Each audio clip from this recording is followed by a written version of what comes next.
Hello friends, welcome to legal affairs. आज हम पढ़ेंगे बेलमैन एक्ट सेक्शन 177 से 181 तक।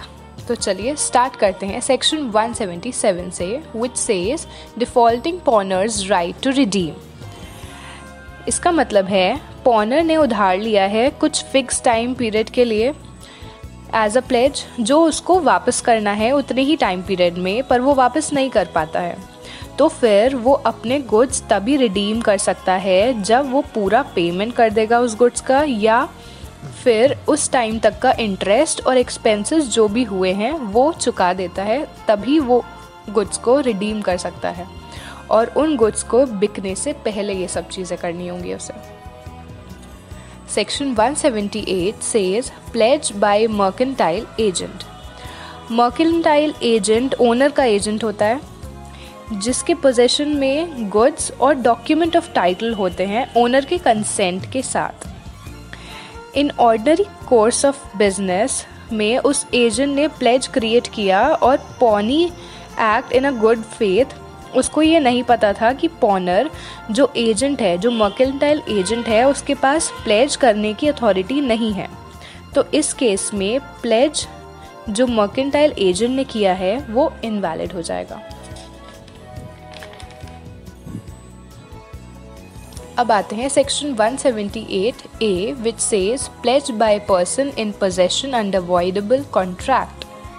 इसका मतलब है कि अगर पॉनर को उन प्लेज गुड्स का पोजेशन मिला जो सेक्शन 19 और 19A के अंडर आते हैं, मतलब डिफ़ॉल्ट गुड्स या डिफेक्टेड गुड्स या ब्रोकन गुड्स जो होते हैं, उनका पोजेशन मिला, तो वो कॉन्ट्रैक्ट वॉइडेबल होगा।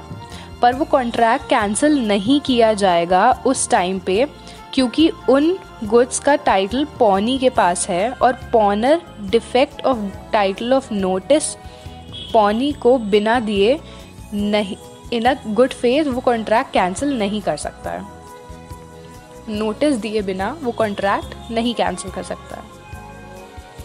अब आते हैं हम section 179 which says pledge where pawnor has only a limited interest.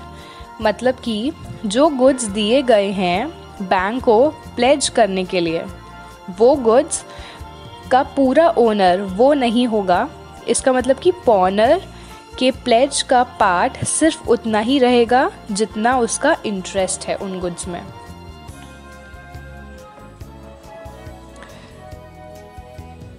Section 180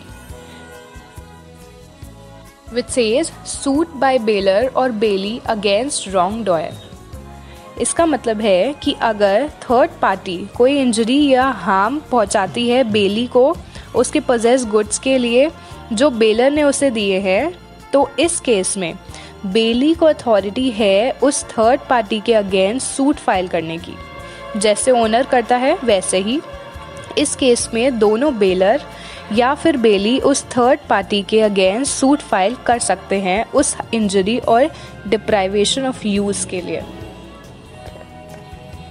अब आते हैं सेक्शन 181 पे which says apportionment of relief और compensation obtained by such suits. Section 188 कहता है कि सेक्शन 180 में सूट फाइल करके जो कंपनसेशन या रिलीफ मिला है वो प्रोपोर्शनेटली दोनों बेलर और बेली अपने हिसाब से, अपने लॉसेस के हिसाब से वो डिस्ट्रीब्यूट कर लेंगे। So that's it. Thank you guys. Please share my video and subscribe to my channel for more videos, and don't forget to tap the bell icon. Bye bye.